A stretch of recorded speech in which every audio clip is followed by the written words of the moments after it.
Hi mga et, for today's video is magpa-check up ko sa kong duha ka anak jay kay gisipon ug ubo. So karon nami sa Agdao Health Center kay libre ra man diri. So tawag akong isa ka anak jay. Awang nang sumama jay haggard na kayo. Pero laban gyapon para sa mga bata. Karon kay gitawag naman mong pangalan samtang wa pa ang doktor nagmuni-muni sa midiri jay. Akong giingnan akong anak videohi ko kay mag-vlog ko. Pero nagsugod na dito lang akong anak dyan. Sige naghila ka, ulion na kayo. Pag human check out dyan, nanguli na po may nakapalit na po dahil kong tambal ana na time.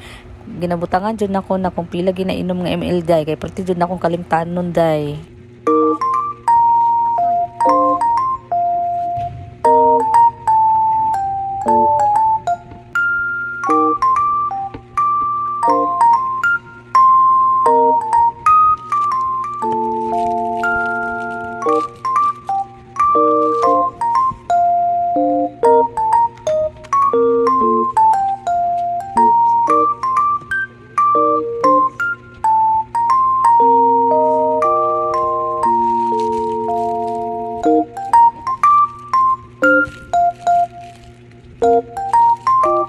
Og diri lang tama na akong mga video mga day. Thank you for watching. Bye!